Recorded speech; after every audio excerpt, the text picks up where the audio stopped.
நிறைய நேரங்களில் நம்மளுடைய குணம் எப்படி இருக்கு தெரியுமா?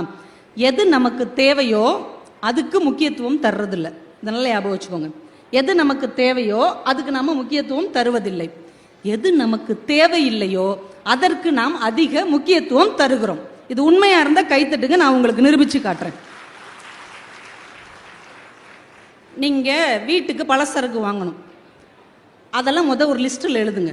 முன்னாடியெல்லாம் பலசரக்கு கடையில், அண்ணாச்சி கடையில் வாங்கும்போது ஒரு பேப்பரில் எழுதிட்டு போவோம்ல, அதே மாதிரி எழுதுங்க. ஒரு 10 பொருள் எழுதிட்டு டிபார்ட்மெண்டல் ஸ்டோருக்கோ இல்லை பெரிய ஷாப்பிங் மாலில் உள்ள அந்த கடைக்கோ போங்க. போய் பர்ச்சேஸ் பண்ணுங்க. திரும்பி வீட்டுக்கு வாங்க. எத்தனை பொருள்னு எண்ணி பாருங்க. குறைந்தபட்சம் 25 பொருள் வாங்கிட்டு வந்திருப்பீங்க. நீங்கள் எழுதிட்டு போனது 10 பொருள், நீங்கள் வாங்கிட்டு வந்தது 25 பொருட்கள். அந்த மீதி 15 பொருளில் பாதி பொருள் உங்களுக்கு தேவையே இல்லாதது, இன்னும் பாதி பொருள் இப்போதைக்கு தேவைப்படாதது, இன்னும் மீதி பொருள் எப்போதைக்கும் தேவைப்படாதது. ஆனால் அதுதான் விலை கூடுனதாக இருக்கும். நீங்கள் நல்லா யோசிச்சு பாருங்க, ஆண்கள் கவனிச்சு பாருங்க. உள்ள நுழைஞ்ச உடனே 3 டப்பா 100 ரூபாயாங்க, 2 எடுத்துக்கிறோம். ஏற்கனவே 10 டப்பா சும்மா தானே இருக்கு, இருக்கட்டும், எதுக்கும் தேவைப்படும், டக்குன்னு அதை எடுத்து வைப்போம். 2 கிலோ ஷாம்பு வாங்கினா, 2 லிட்டர் ஷாம்பு வாங்கினா 2 லிட்டர் ஷாம்பு ஃப்ரீயா, அதையும் எடுத்துக்குவோம். ஏமா ஏற்கனவே வீட்டில் 1/2 லிட்டர் ஷாம்பு இருக்குல்லம்மா, எனக்கு ஷாம்பு தேவையே இல்லை, நீ மாசத்துக்கு 2 தடவை தான் தலைக்கே குளிக்கிறார், இது எதுக்கு, இருக்கட்டும், ஒரு லாபம் தானே, அதையும் வாங்கிக்கிடுவாங்க.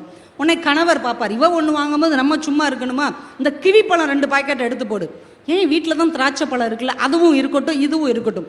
வீட்டுக்கு வந்து பார்த்தீங்கன்னா தேவைப்படுகிற 10 பொருளுக்கு ஆன செலவை விட தேவைப்படாத 15 பொருளுக்கு நீங்கள் செலவு செய்தது தான் அதிகமாக இருக்கும். இப்போ தெரியுதா? நமக்கு எது தேவையோ அதுக்கு முக்கியத்துவம் கொடுப்பதில்லை, எது தேவையில்லையோ அதற்கு முக்கியத்துவம் கொடுக்குறேன். இன்னும் எளிதாக சொல்கிறேன். உங்கள் எல்லார் கையிலையும் ஒரு மொபைல் ஃபோன் இருக்குல்ல, இந்த மொபைல் ஃபோனில் நீங்கள் காலையில் வீட்டில் உள்ள ஆண் உட்காந்துருக்கீங்கன்னு வைங்க, வீட்டம்மா சொல்கிறாங்க, ஏங்க இந்த கிரைண்டர் கிட்ட லைட்டாக ஷாக் அடிக்கிற மாதிரி இருக்குது, எர்த்தடிக்கிற மாதிரி இருக்குது, அந்த எலக்ட்ரிஷியனுக்கு ஒரு ஃபோன் போடுங்க. உடனே நீங்கள் ஃபோனை எடுக்கிறீங்க, எடுத்த உடனே வாட்ஸ்அப்பில் ஏதோ நோட்டிஃபிகேஷன் வந்திருக்கு. என்னன்னு உள்ளே பார்க்குறீங்க, தமிழனாக இருந்தால் ஷேர் பண்ணு. ஐயோ நான் தமிழன் தான் நீங்கள் ஒரு 10 பேருக்கு ஷேர் பண்ணுறீங்க. பார்த்தா இன்னொரு நோட்டிஃபிகேஷன் வந்திருக்கு, நீ இந்தியனாக இருந்தால் இதை ஷேர் பண்ணு. ஐயோ நான் இந்தியனும் தான் அப்படின்னு மறுபடியும் நீங்கள் ஷேர் பண்ணுறீங்க. இன்னொரு பதிவு, நீ மனிதனாக இருந்தால் இதை 100 பேருக்கு ஷேர் பண்ணு. உடனே நம்ம மனிதனாக இருக்கிறோங்கிறத நிரூபிக்கிறதுக்கு 100 பேருக்கு ஷேர் பண்ணிடுவோம்.